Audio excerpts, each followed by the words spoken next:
Hi, I'm Mitch Gallagher. Welcome to the Sweetwater Minute. We're joined by a special guest today, and we have a big announcement as well. This is Al Sutton, and we are welcoming Acme Audio to Sweetwater. Great to see you. Thanks for coming in. It's a pleasure. All the way down from Detroit. Yes, sir. Made the drive down this morning and heading back tonight, so we appreciate you coming down. So you've had quite an interesting career, starting as an electrical engineering student, getting into recording, producing, and now getting into manufacturing. Give us the story there. What all was the path? The quick story was, after college of 2 years, I sort of stumbled into a recording studio and realized this is kind of the direction I'd rather be going. So I just dropped out of college and started running a recording studio in Detroit.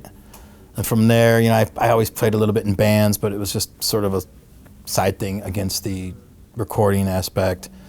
That grew up pretty good. I've done some really good records in Detroit. And then in the last, 8 to 10 years, I just sort of been itching to get back into the electronics thing that I was always passionate about as a younger man. So started messing around with some pro audio stuff for the studio, building my own things, and then kind of started getting some traction, and fast forward to now, here we are. Yeah. Here we are. Well, you kind of glossed over it there, though, but some pretty good records there in Detroit include people like Kid Rock and Greta Van Fleet. I have done all those bands. Sponge and John Fogerty, and some great credits there. Yes, I've had some really good sessions in my day.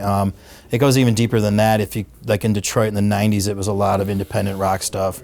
Like I've worked with bands like Jesus Lizard and Don Caballero, the Detroit Cobras, and Laughing Hyenas. So that's really like off the edge indie stuff that was fun. And then Kid Rock, he was just a guy who worked at my studio in Detroit. And at night he would just sit there and he started recording, and he recorded this album, which is Devil Without a Cause, and went and got himself a deal. And he's like, "Hey, I got a record deal. You want to work on my record?" I was like, "Sure. What could it possibly hurt?" You know, like nobody thinking anything of it. And so I did about 5 records after that with him. And most recently I've done the Greta Van Fleet records. I did the EP and the record, the full length that's out now. I actually just won a Grammy for the EP just this year, which is very unexpected. I'm grateful for it, but just it wasn't anything I was ever expected. Right, well, congratulations. That's very cool. Yeah, it was very cool. So how did you learn the craft of recording? How did you get into the actual side of knowing what to do with a microphone and a console?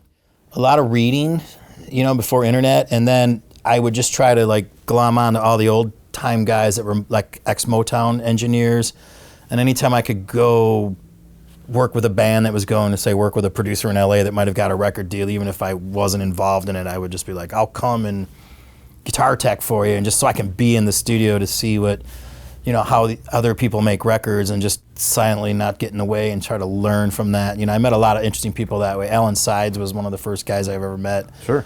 When I was probably 18 or 19, and he turned me on to a lot of things, and just by asking these questions, and it's just that, learn it, read as much as you can, interact with as many people as you can, and just hours upon hours of just sitting in the studio and just honing it and working at it. That gives you a very interesting perspective as you've now progressed into the actual gear manufacturing and making gear for studios, because you've used it day in and day out for these years, and you bring that experience to what you're making. I think there's a little bit of personal identity with the stuff that we make at Acme, because it's stuff that fills like needs that I like to, feel like that I need when I'm making a record. And, and a lot of the guys who work at my studio too, they're all, inadvertently they're all test subjects on new products and stuff, but it's like, throw this into the room and use this for a month and let me know if it catches on fire, or like if it works good, or, and it's always like, this is great, but it has this problem. And then you kind of just R&D it. It helps for the, the R&D thing to have a studio and actually be busy making records to do it.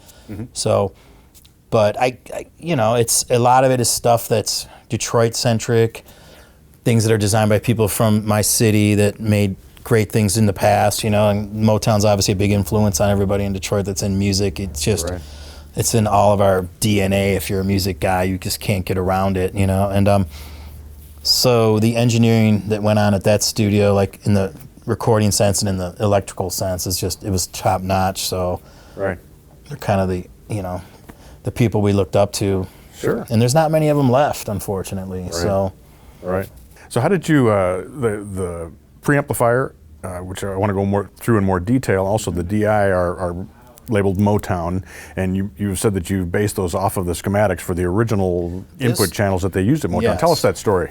Well, the person who designed all the equipment for Motown, he had given me the schematics for the 66, and he has no desire to be involved in any of that stuff. He's gone on after his career, and so, you know, he's done many other things. He doesn't define his whole existence on Motown. So for him, it's just like, I was young. It's foolish that you would even care about those vacuum tubes anymore. There's so many better things. You know, I'm a much better engineer. If you want, I'll design something that's all IC chips that'll sound equally as good. And I'm not really that guy. You know, we have these philosophical debates about engineering, and he's clearly a genius and a mentor to me. So when I got the schematics for this box and I built it, I just did the same thing. I threw it into the studio. I played it, you know, with a bunch of my clients, and I let all the other guys who worked there use it. And it wasn't even something that I was planning on putting out as a product, because there was another thing I got in the works that I've been working on for a couple of years now.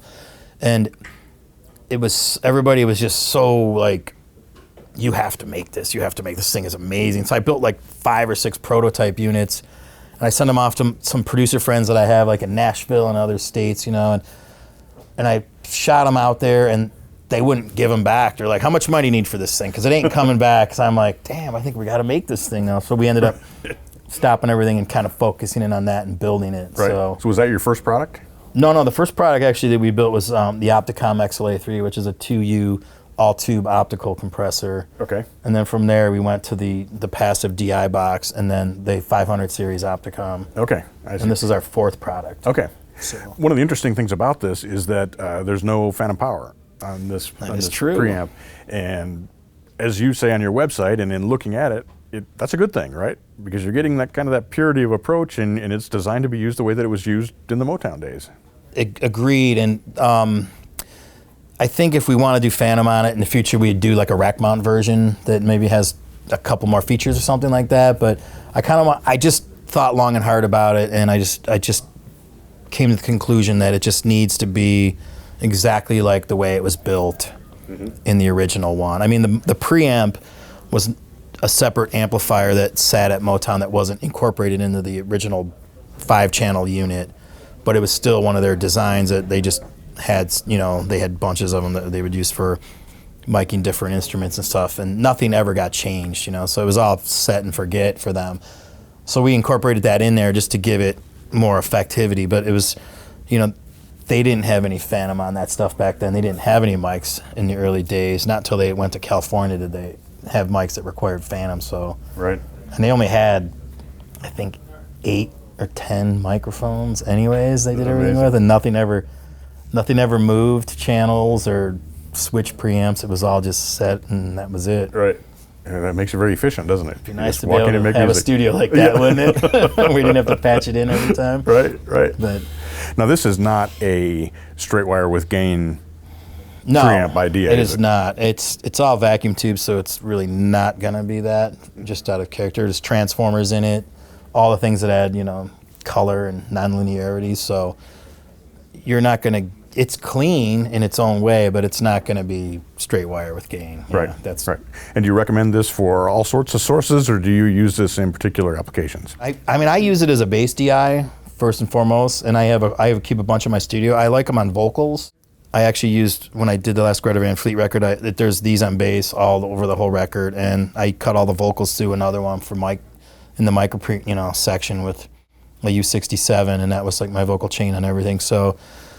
But I don't really have a recommendation on how to use it, because I mean, just watching some of your sales guys use it today and some of the things they were doing, and like, oh, this is perfect for this, and I'm going, never would have thought of that. Right. But I'm not here to tell you how to use it. I'm just here to tell you what you can do with it, you know, right. And you create your own magic with it. Right. And there's also a Motown DI, and where does that come from?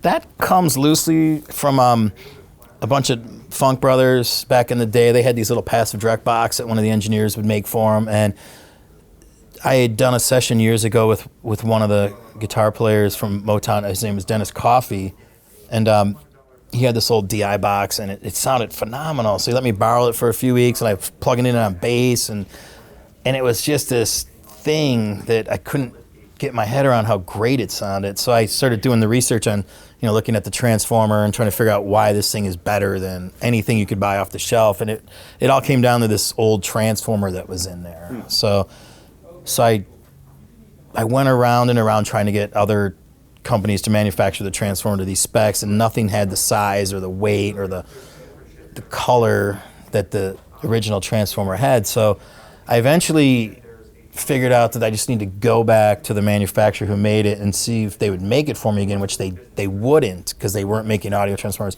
But I badgered them for about a year, and they relented, and they finally started making it again. And now they're happy they did, because we've sold a lot of them, and they're happy with the fact that they're selling them. And I'm sure, yeah. They didn't really believe that audio was a market. Right. And I'm kind of like, you guys just are missing a huge market. Right. So that's how that came about. So that's been our most successful product to date in that box. So.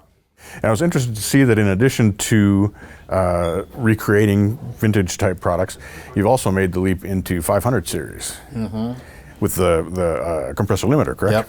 We had the flagship unit, the XLA3. There's like 4 vacuum tubes in there. It's a really big, robust unit. It's costly and hard to build. And then everybody was like, man, if you only had a 500 series, if you only had a 500 series. And everybody was kind of pushing, like, that's the way the market's going. You need to do it. And I was kind of resistant of it for a while, but I started messing with it. And it actually took a lot longer than I thought to squeeze all that in there. But we did it, and it came out great. It ended up not being exactly the unit that's the 2U rack unit. It's like a different version of the same thing, so slightly different sounds, but similar characteristics and compression, and it ended up being like, instead of being a cheaper version of the good unit, it ends up just becoming a completely separate unit that's inspired by the good unit. And that's an opto compressor? It's the same compression circuit, just different amplifiers. And is it tube driven or is that solid state? It's tube driven optos. That's a challenge, right? To get the tube thing happening inside the 500 series world? That was the challenge, yeah. Yeah, right. And so what's happening with the studio? You're still making records? Studio's busy. Right. There's a lot of people using it. It's good. We're keeping that rolling, and I'm making records, and right. I'm still trying to find more bands like Greta Van Fleet and keep looking for young talent like that. So that's kind of always been the focus. So I'll keep doing that, and I'll keep doing projects as they come. And right. But who knows? Maybe with Sweetwater now, I might not be doing any more recording. We'll keep you busy with the There might not be any more recording in my future. But I think that's a cool synergy, being able to take the gear and use it in the real world and get the feedback and use it yourself in those situations makes a big difference when you then go to make your products. I think so. A lot of people make gear that aren't end users, And like my mentor who was from Motown, he was never an end user, but he's a genius, electrical engineering genius. But, we argue about what is good versus what people want, and in his mind, the only thing that's good is the purest design circuit ever. And in my mind, it's what creates what you need as an engineer, producer to get what your desired result is. And it could be something that's completely wrong in an engineering sense and a mathematical and electronic sense, but if it gets you to what you want, there's no right or wrong in that aspect, So I think that kind of engineering producing from the music side maybe dilutes a little bit of the mathematical formulas that you're supposed to stick to in the design side, and for him it drives him crazy. But right, but it results in products that are usable. I never think that one product can do everything for everybody, because everybody's got such a different way of making records. So it would be presumptuous to think that this would be good for every single person in the world, but it definitely works for. If I can get 90% of them, I'd be happy. That's awesome. I can't wait to put it to work and start making some recordings. So it's very, very cool. We're happy to have you here at Sweetwater. We are glad to be here. Thanks for making the trip down to see us. It was a pleasure to meet you. Pleasure to meet you too, sir. Appreciate it. Thank you very much. And thank you for joining me for the Sweetwater Minute. I'm Mitch Gallagher.